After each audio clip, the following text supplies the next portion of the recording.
I'll feed anybody, but I'm not for everybody. My name is Chef Derek Green, and I find people that have turned their life's experiences into ingredients they use to feed others. We're redefining soul food. These people have turned their adversities into their advantages. This is the Sauce of Life show, and let's go. Bruce Cardenas. Man, I am honored, truly honored. Pleasure. Brother, introduce yourself and tell us about yourself. Wow, where do I begin? I've got a couple decades to share. I always start out this way. First of all, I'm thankful for being here, being part of your show, Sauce of Life. That's a pretty interesting title. So as I start with every speech, every conversation, I believe bringing value to other people is the key to your success with no expectations in return. The opportunities are endless that way, and that's really been the key to my success for my entire career. So that's how I started. Okay. That was something that resonated with me when I first met you, when I heard you say that and I first heard your speech. Bring value with no expectation of return. That sounds like a selfless thing, or it sounds like something where you're looking at truly bringing value to other people and empowering other people. The Sauce of Life show is about people that have taken their life experiences and turned those into ingredients that they use to feed other people. Is redefining soul food and what that means. So with that being said, what were the experiences of your life that allowed you to be where you are now to understand to bring value to people with no expectation of return? Honestly, if I had to go all the way back to Highbridge, New Jersey, as I talk about often, it was probably my father. Even though we had a little bit of a dysfunctional family, my mother was an alcoholic and finally got involved with AA, so thank God, changed the course of her life. But my father was always a servant leader, Vietnam vet, but early on, he was our Boy Scout leader. He was the assistant baseball coach, football coach. And I realized as I got older, he only did those things to be around us. It wasn't like he was a great coach of any kind. He just wanted to be there to be around. So, he also was a very giving person. He started the Boy Scout troop in our town. He started a recycling program in our town.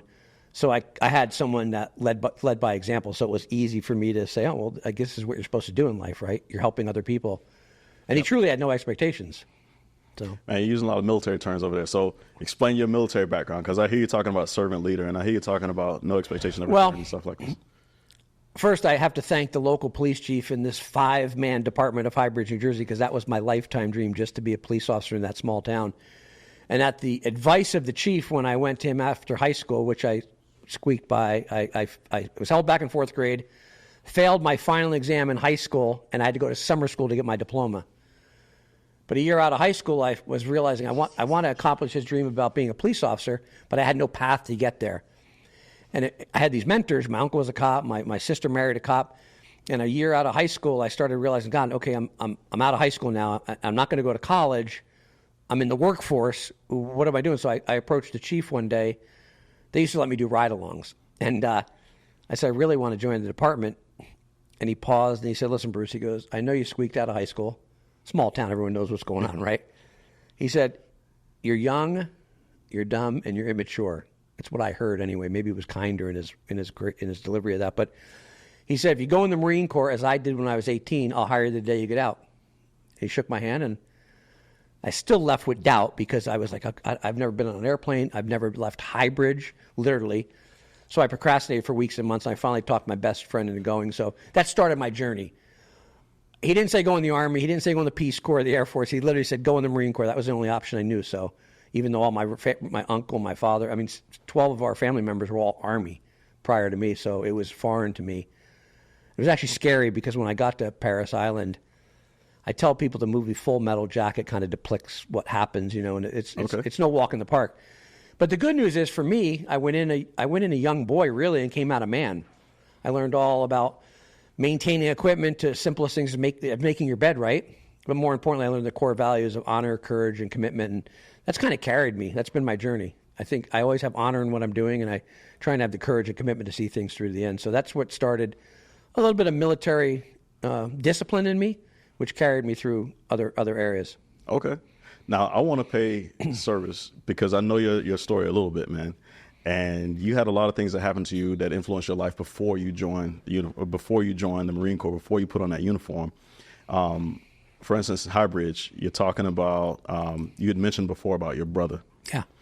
That's something that I would like to dive into. Yeah, you sure. also mentioned the Reverend. Yeah, absolutely. I'd like to hear more about that.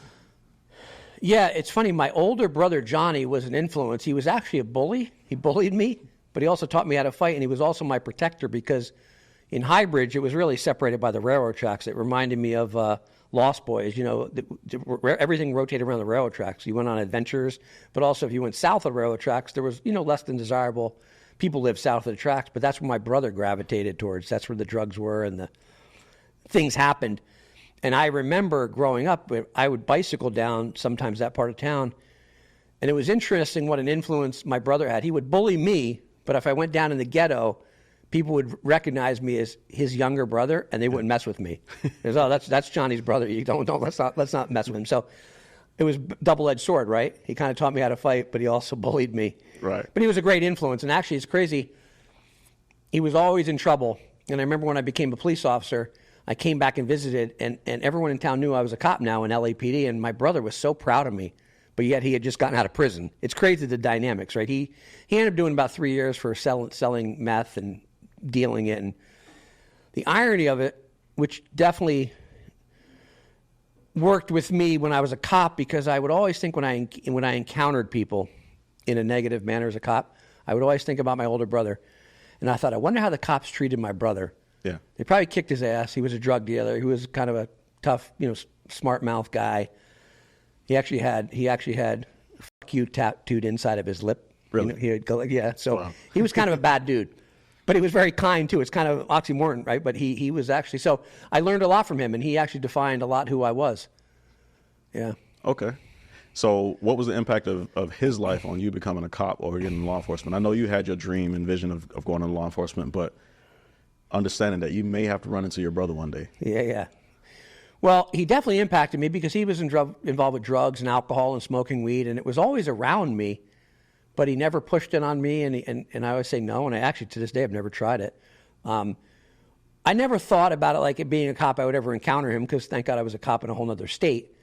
But I remember I visited him in county jail after I was a cop and put money on the books, and I think I started feeling sorry for him as I got older, right? Because he just led that path. Yeah. And once he went down that path, he even said to me, he goes, I wish I took a different path. He was an artist early on. He had a great skill in drawing and sketching and painting, but he did so many drugs and alcohol, he couldn't function anymore. He had the shakes and stuff, but he openly admitted, he goes, I wish I took a different path, So it definitely influenced me to stay on the straight and narrow, I think, because I saw everything that just went on bad in his life, and all the people he hung out with, everything was bad. So. Okay.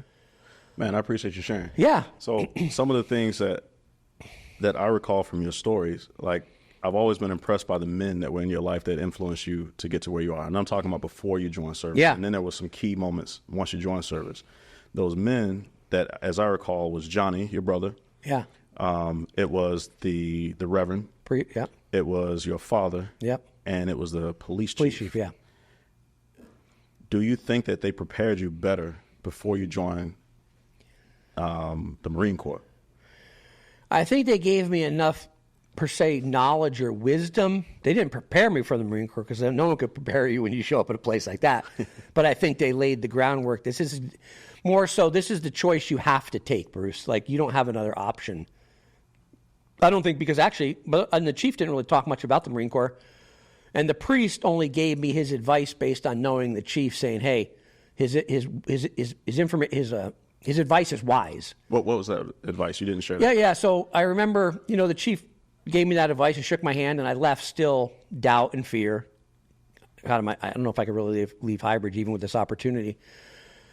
And I remember I woke up one Sunday morning. I was probably a year out of high school. I woke up a little panicked, and I heard the church bells ringing. See, the church we grew up in, the Catholic church where we went to First Communion and Catechism and Sunday school for years, was literally a block from my house. So I decided to get dressed and go to service that morning.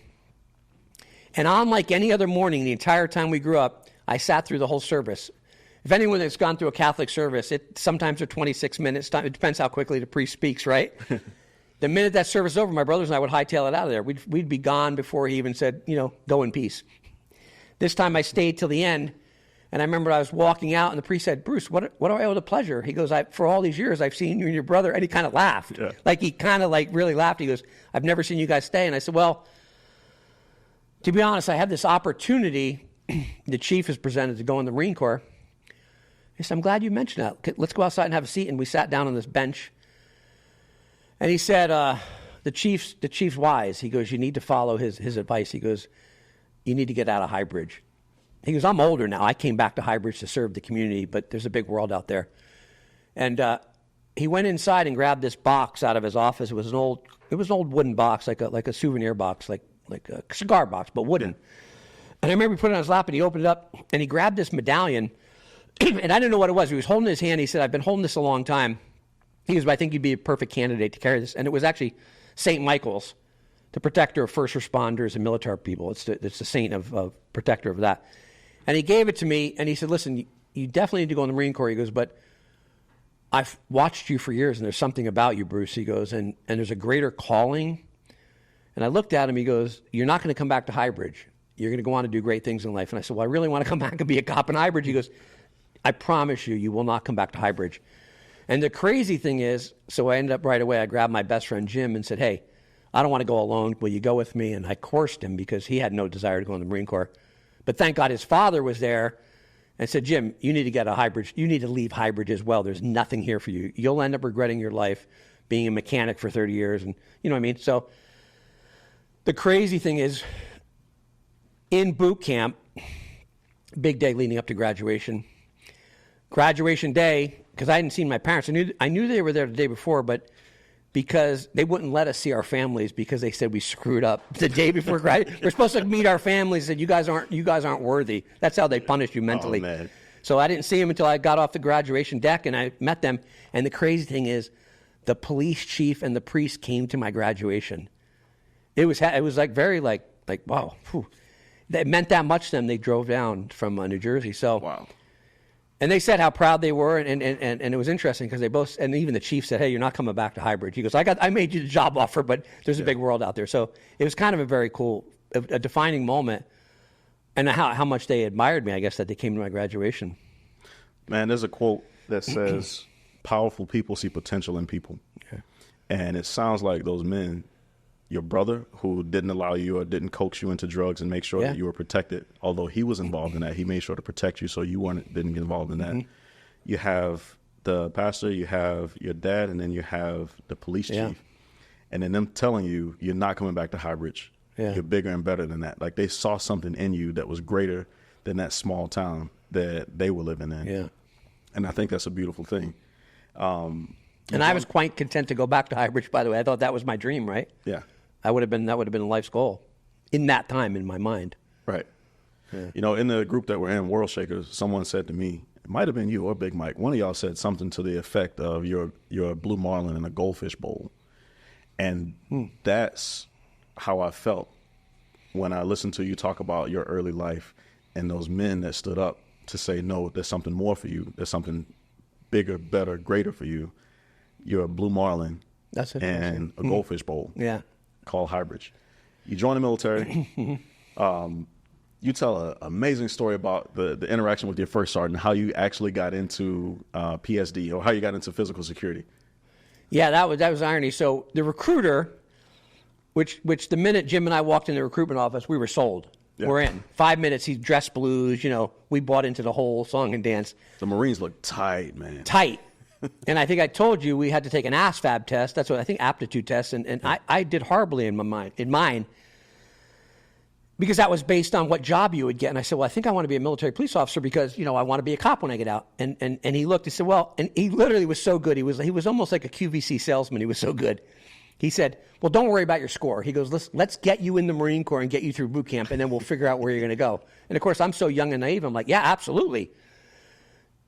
They, you know, as your the day before graduation, they're reading off your assignment and said, Cardenas, infantry, you're going to Camp Lejeune. I thought, infantry? Like, I thought I was going to be, I didn't say anything, but it was the best thing that ever happened because I got to my first assignment, and I remember, okay, well, and I, you know, met a lot of cool people, and my first experience where I really exposed to other human beings from other parts of the world. Like, I literally had guys from the South that their granddad was part of the KKK. I had guys from Puerto Rico. I had guys from New York City. I had all walks of life, and we all stayed in the same squad, 50 beds, all open bay, right? Wow. But we all got along. We all worked hard together, and never, like, color was never an issue. It was just, we were all just green Marines, as we would say, right? I showed up early every day because I'm thinking, well, it's my job, right? All I did was work out, and I showed up early. And the first sergeant, you would always have, what do you call it in the morning, you know, the flags raising. Roll call, reveille. Reveille. Maybe it was like 7 a.m., but every morning, and I'd be 15 minutes early, just stand there. And the first sergeant was also 15 minutes early. And we just stand there. I didn't talk to him. I never said a word to him. And we noticed the guys that would straggle in late. And he always had something that you could see he made mental notes. Yeah. And after a couple months, I was walking by him in the hallway. He said, Cardenas, you got a minute? Calls me in his office. He goes, I've been watching you. And he goes, I know you want to be a police officer because in your jacket, because you mentioned you were a reserve with Highbridge or whatever. He goes, I'm going to send you down to headquarters. It's a temporary assigned duty. I didn't even ask what it was. I said, okay. And he said, take off your cover. And he said, okay. He goes, your hair, like, he was going to tell me to go get a haircut, but I was pretty tight. He said, run down to headquarters and see Colonel Neal. I remember, R.I. Neal. I walk into Colonel Neal's office. You know, he's got an adjutant. And he goes, oh, yeah, the colonel's waiting. So I walk in, and the colonel's on the phone, and I'm standing at attention. And as you know, you were in the military. And he says, at ease. And he gets off the phone. He goes, who are you? Lance Corporal Cardenas, sir. He goes, and why are you here? I'm not really sure. He goes, oh, wait, First Sergeant White sent you down here. He goes, so listen, he goes, what makes you qualified for this job? Now, you need to understand, I never knew he just said, go down and see the colonel. He goes, what makes you qualified? I thought to myself, it probably took me a half a second to think, but it seemed like a lifetime. I said, don't be that kid that couldn't answer questions when I was 16. My dad would ask me questions. I just sit there and go, I said, sir, it's an honor to be here, and I have the courage and commitment to see this job through to the end. Yeah. I didn't know if I was going to shovel shit. You hit them values. Okay. All I can remember was what I remember. And he goes, and he looked back. He goes, okay. Go out and see my adjutant. He goes, we'll get some paperwork going. Thank you, sir. I went out. The adjutant, thank God, was cool. He was a young guy, you know. I said, why am I here? He said, oh, we're going to send you up to Cherry Point. You're going to do, you know, some training with the State Department, the Secret Service, but it's security details. Oh, great. But literally, did I know? I mean, I could have been driving a truck. I didn't know what it was. So that started the journey of being truly a servant leader. And I want to say it became my first why and calling in life. Why I had purpose. Yes. All these years, I mean, what did I do? I took from everybody. Now all of a sudden I had the opportunity to give back, and I had why and purpose in my life for the first time ever. Man, that's beautiful. Yeah. That's beautiful. And what I hear is this recurring theme of there were more men that saw something in you that you didn't see in yourself yet. So the recruiter told you not to worry about the test. Yeah. Don't worry about how you perform. Just get in the Marine Corps and we'll figure it out for you. We're going to figure it out. But he saw that you were capable of doing it. Yeah. He saw that you were capable of being a Marine. Yeah. And then your First Sergeant White, saw something in you, which is why he recommended you. Yeah. But it's because of your character and the fact that you would show up early, 15 minutes, be on time, always on time. And I know that's why he recommended me. I knew going back why. Yeah. Because he'd be so frustrated when people showed up late. Yeah. But I bet you also took mental notes of the people that were showing up late too. And there's something that sits in your psyche about who you want to go on a foxhole with or who you want on the battlefield next to you. And even to this day, and it's a practice I say, if you're on time, you're late. Yep. I say if you have an appointment at noon, get there at 11:45. If you can't, you know, you're wasting someone else's time. You hear that, Jimmy? Yeah. All right. It's just a way of life. And some of my friends, they show up and there's always the traffic. I go, you live in L.A. You've been here for 30 years. You know there's traffic. Right. Just adjust accordingly. So anyway, that's just one of my things. Okay. So you go on this physical security detail, and that opens you up to the security world, and then the journey into LAPD and all this. Yeah, I had a flair for it. I literally was like, as maybe boring and mundane as it is, standing in a corner for hours on end, I felt there was a level of service I was providing, a blanket of security for other people, and it was truly a great calling. Yeah. And I really also learned how to, read people and read a room and understand what people needed without saying a word.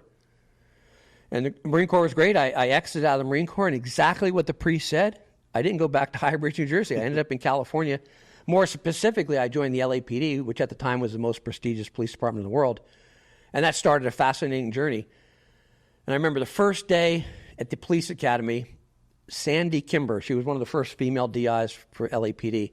We became friends a decade later in the security business, by the way. So she's yelling at us, line up, and there's 90 of our classmates. And she said, look to your left and look to your right. She said, you will all not be here on graduation day. And we're like, oh, okay, what's that mean? She goes, primarily for academic failures. My heart immediately sunk, and I went into an internal anxiety of, well, I won't be here. I failed 4th grade. I didn't pass high school. I couldn't pass the aptitude test to be a Marine. There's no way I'm going to graduate. That same first day, you got to know your classmates because they say, find out who you know, who you work with. So I hooked up with this guy named James, who we ended up living in the same area, and we commuted an hour each way. We committed to study. So all day when you're at the academy, we'd take notes, and we'd quiz each other. And then on weekends, we'd quiz each other. The first test, I remember they're going down the list because they call out the scores in front of the whole class because they want to embarrass you not if you do poorly. And she said, Cardenas, 94. And just kept going. And I thought, wait, did she misread that? Literally, I was overwhelmed with joy and pride because I thought, and what I realized is this: my entire life, I had been lazy. I wasn't dumb. I was lazy. I had no interest in learning anything in school. It didn't excite me, but this is something I wanted to pursue this career. And I actually studied and applied myself. And I maintained those grades all the way through the academy. I graduated in the top 10% of my class. But it proved that, I was never really the smartest, but once I applied myself, I did okay. Yeah. Yeah. So that started the journey. I got out of the police academy. And my first assignment, LA's a big city. There's 600 square miles, 20 different divisions. I ended up in Foothill Division, where the Rodney King incident happened. Rodney King happened a year after I had gotten there. It's an important thing in history because I worked with 3 of the guys that were involved with Rodney King and went to prison. And I realized I was a good judge of character, and I could read people early on. It's funny, the guys that were involved with that, I wasn't surprised. Yeah. I wasn't surprised because their lack of training, their lack of integrity, everything that happened. So I've never been surprised. So sorry to cut you off, but I spent 21 years as a military policeman. Yeah. There's never been an incident with a military policeman where there was a character flaw, character judgment, where I was surprised that it was that person that was involved in that thing. Right. And it's amazing in law enforcement circles how you know the people that are in your uniform to your left and right. So anyway. Yeah, I worked with 2. I didn't work with them regularly, but if I would work with them on occasion, they were a little bullyish. I always say this: there was guys that probably got their lunch money taken away in school. That's my analogy. Yep. And that's exactly what they were. But my first training officer, Bob, was a Vietnam vet, very hardcore guy. And I remember the first day I get out of roll call, and all he says is, grab all your equipment and meet me at the car. And I'm in full uniform, wool uniform, carrying a backpack, checking out the weapons. I'm like this, dragging this stuff to the car. No help from him. He just walks out smoking a cigarette. He gets in the car. And at that time, there used to be a notepad between us because you take notes. You couldn't write quick enough. There's a call coming in, right? You take notes. And he drew this face. He didn't say a word to me. He just gets in the car, draws this big face with 2 big ears, 2 big eyes, and no mouth. He said, this is you, Cardenas. I need you to do a lot of looking and listening and not a lot of talking. Are we clear? I'm right out of the Marine Corps. I'm 25 years old. I'm kind of jacked. I'm like, yes, sir. But in my brain, I'm thinking, God, what a disrespectful son of a bitch. But he's my boss. And I'm thinking, am I starting the Marine Corps all over again? But I was. He said, it's going to keep you and I alive. You need to listen. And actually, at that time when he said that, I didn't realize how important it was then, but that really became one of the greatest skills I learned, to listen, to understand people. And that to this day, when I started my bodyguard business, all I did was listen to people, what they needed, and would execute on it. So it was a great journey. I learned a lot of things with him. I really learned empathy. And every time we encountered somebody, I would think about my older brother. I'd think, okay, this poor guy's a paycheck away from a crisis. He's not a bad human being. His license lapsed. Yep. He shoplifted. He's carrying a little bit of weed. And I also had to decipher, okay, there's really bad people. There's people that hurt children, and there's people that rape, rob, and murder. That's a different category. But a lot of people, I never placed judgment, and I always had empathy when I would stop someone and say, hey, I don't have a job. That's why I stole bread to feed my family. Okay, I probably let people go that I shouldn't have, if it was based on just the letter of the law. Right. But I always worked within the spirit of the law. And I also realized the world's not black and white, but it's very gray. And I think more people in positions of authority need to realize that it's a gray world. And you need to work within the spirit of the law. Technically, you say there's a law broken by everyone. You could say, here's my book, and you walked across the street, but right. We're all humans, right? So that was a valuable lesson. Empathy was one of the greatest things I learned as a cop. It's beautiful that your early years, so again, this is the sauce of life, man. It's those early life experiences that you then turn into ingredients to help other people. So those people that poured into you when you were young, those men that saw you. Yeah. Now here you are in a position of authority, and you're seeing other people, and you're passing along that grace to them. Yeah. Right? Because I also don't know a law enforcement officer that hasn't allowed something to slide. Sure. Let somebody go. This DUI that you have them call somebody to come pick you up on the side of the road. Give me your keys, come pick them up from the police station tomorrow. Something like that. So that's a beautiful thing. You do law enforcement, but not just law enforcement. You were telling me about it really stuck out to me because I remember my brother being chased by the gang unit as a little kid. Yeah. And you were talking about Bob and this arrest that you made and the way that you were carrying that guy. Yeah, Bob, so as I believe we know this, you emulate the people you're around, right? And he was my boss. He was my leader. He had 30 years on the job. And I remember one time we stopped this big white dude, all tatted up, biker kind of guy, and we stopped him and we ran him. He had a warrant for $2,000. So we hooked him up, put him in cuffs, and put him in the car. And when we got to the station, I was escorting him into the station. And I would say this, I was rather rough with him. I was pulling him by the cuffs instead of just escorting him. And I got him in the station, put him on in the bench where you secure him. And a young lieutenant who got to know me pretty well, he called me into his office and said, "Bruce, why is that guy here?" I said, "Oh, he's got a $2,000 warrant." He said, "You're rather aggressive with him. Can I be honest with you?" And he says, "Oh, wait a moment." He goes, "You're working with Bob, aren't you?" I said, "Yeah." He goes, "Bob's old, cynical, and angry at the world. Bob needs to retire, Bruce." He goes, "You, on the other hand, there's something about you. Everyone likes you in the station. You're always smiling. You're always laughing. You always have a bright energy." And he goes, "I need you to be more like Bruce instead of being like Bob." He goes, "And I'm going to leave you with this. That gentleman you pulled in here is someone's uncle, brother, father, cousin." He goes, "As a matter of fact, maybe he has an 8-year-old son who admires him to the world." He goes, "Imagine if his son saw you pulling up, being less than respectful to him, right?" And it really resonated with me. I went home and I was like, "Phew, that's heavy. Like, who am I to judge this guy because he has a $2,000 warrant?" And that really defined that changed the trajectory where I was, because I probably could have kept spending time with Bob and becoming more cynical myself and realizing whatever. I wouldn't say Bob was a bad guy. He did the job too long. It was time to go. So I changed how I looked at everyone now, and that's where empathy really came in. I realized life happens, But anyway, so I'm thankful for that lieutenant for advising me that, and it really changed who I was. And I'm thankful for him too, because I don't deal with assholes. Yeah. I have a very low tolerance for BS. I have a very low tolerance for bullies and stuff like that. And in my opinion, brother, we live in a country right now where a lot of that exists, where there weren't enough lieutenants to pull people to the side. Or in my case, there weren't enough platoon sergeants that my platoon sergeant literally grabbed me by the ear and pulled me into the office one day. And I think that this country needs more of that so that we can bridge this divide that continues to grow. Yep. But you are still reserve LAPD. LA County Sheriff's now. LA County Sheriff's. Yeah. Okay. But more importantly, now you've gone on and you transitioned into, you started paying yourself, working your own security job, and then you got into Quest, and you're doing all types of different things now. So let's get into that world now. Yeah, the bodyguard thing happened. I had run into a retired sergeant from Beverly Hills, and I met him at an event, and someone introduced me to him, and we talked for about an hour, and he said, "Man, there's something really about you. Like, I like your energy. I like your demeanor. I have a security business. Maybe you'd want to work for me." And I said, "Oh, I'd love to. I did that in the Marine Corps. That's my calling," is what I think I told him. That's my calling. And in short order, I'm working he does nothing but celebrities. And after about 6 months, John was getting ready to completely retire. He was going to just go move out of state, and he was going to close his business, or his daughter was going to take it over. And I said, "John, I'd really like to start my own company." He not only helped me start my own company, he gave me my 2 first clients. He said, "Listen, you've been taking care of these people. Let's just figure out." And we took over. And that started a journey where I was taking care of people that people know by name: Arnold, Stallone, Kim, Chloe, Madonna. And some of my clients I've had for 30 years. Some are short-term, some are long-term. But it goes back to what I remember from what Bob taught me about being a good listener.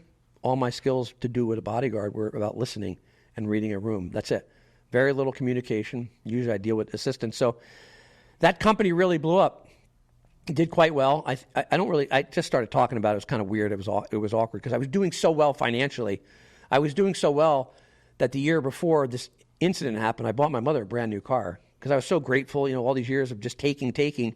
I was able to pay her back, if you will.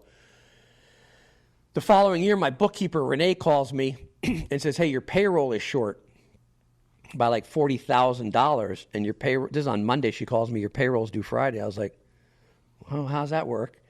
All I knew was I would get business. Yeah. I didn't know how to manage it. I didn't know anything about bookkeeping or accounting or anything.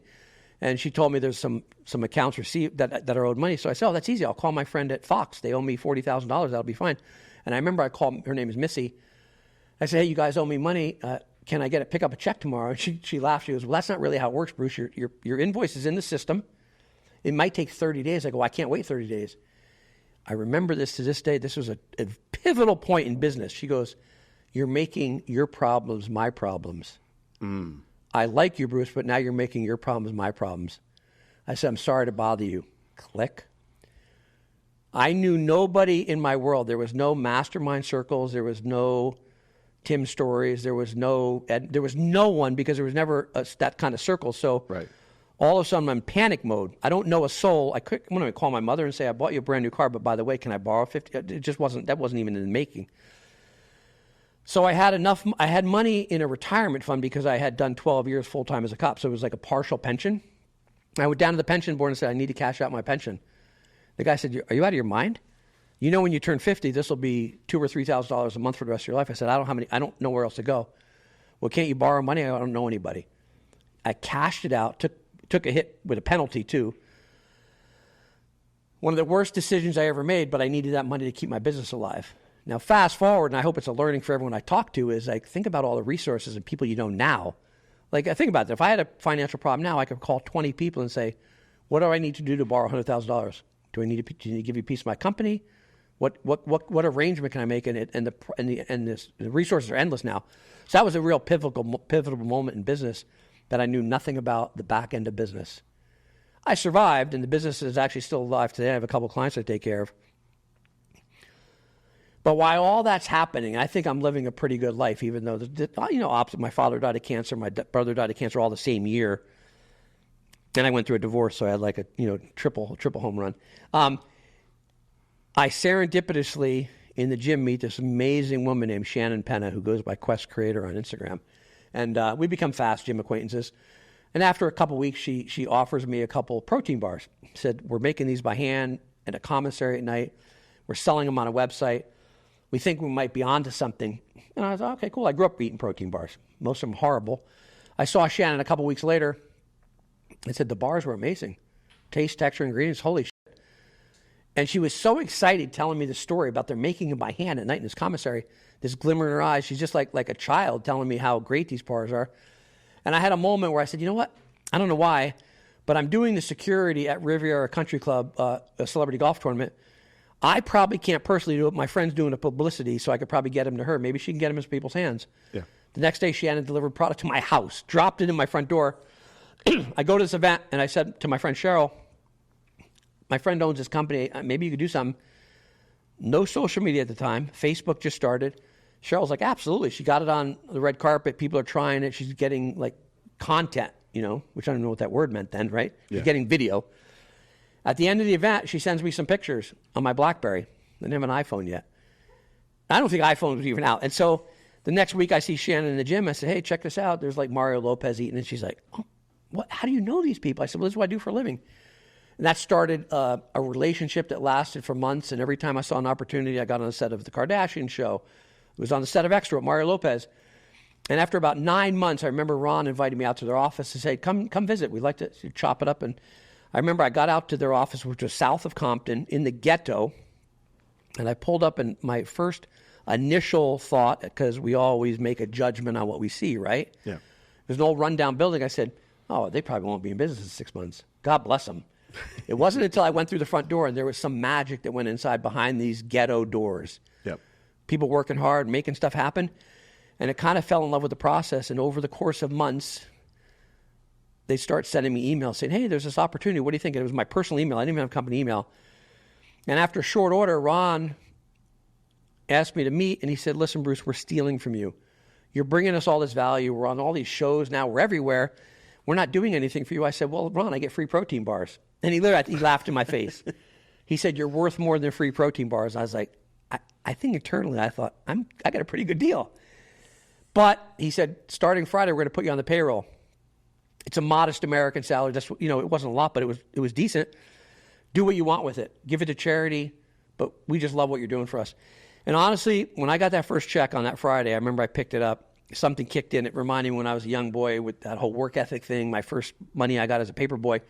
And I really felt the need to really start proving myself. It was all internally. No one asked me for anything. They didn't ask me to do more. And I just started showing up more, looking for opportunities. And what became a side hustle, if you will, became a mission. It became another why and purpose for me. And in 4 years, I traveled 40 weekends a year, no exaggeration. And the only weekends I didn't travel was a girlfriend wanted me to go to a wedding I didn't want to go to, or a holiday I didn't really want to celebrate. So it became as Jeff Bezos says, I became obsessed with the customer experience and not the competition. Yep. I did anything and everything the company needed, and I mean anything. And I built out the events department, the ambassador program. I'm traveling the world because the sales guys had no desire to leave the office. All they did was take orders. So I'm out playing golf and doing charity work with GNC and Vitamin Shop, and I became known as the face of the company, believe it or not. And I had such pride and ownership that after 7 years, there was conversation about us selling.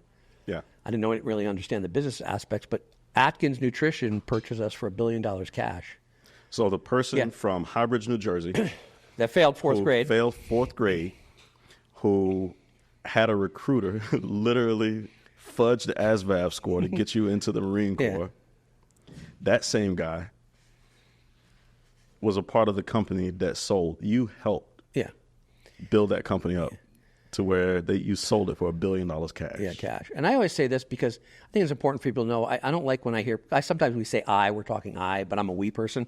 And I say it best like this. I look at a bicycle wheel, there's 30 spokes. I was one spoke in the wheel. Yeah. There's shipping, there's receiving, there's R&D.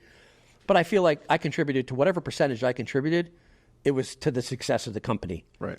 Without any one of those other 30 people, it wouldn't have happened. But so that was an amazing journey. And we didn't end there, of course. Right. Because now you have Legendary. Well, and as we sold it and we started Legendary immediately. And as we call it internally only, we call Legendary Quest 2.0. We got an upgrade. We got a software upgrade because we learned a lot. There was a lot of mistakes at Quest. A lot of things that in the height of our success at Quest, with $440 million in sales, we did a formulation change that didn't work out well for us. We took a 20% hit in sales, and we tried to market our way out of a problem. We tried to spend money on marketing, and we realized you can't market your way out of a product problem. It's either people like it or they don't. So a lot of lessons, a lot of learnings, so some wasting money towards the end. People became a little frivolous with money because we had so much success. They're like, well, let's do, and we started doing stupid things. At Legendary now, our team is lean and mean. We don't spend a lot of money on marketing. And really the thing is, I tell people this, if you have a consumable item, you got to get it in people's hands. Yep. You could talk about it all day long. You could have it on Instagram until someone tries it, buys it, and reorders. That's when you know you have something. Yep. I don't care. And I tell people that don't think because you produced a cookie and no one's tried it, you're limited in what you're able to do. So, and also people ask me this often, how do you get how do you go from $1 million to $2 million or $1 billion?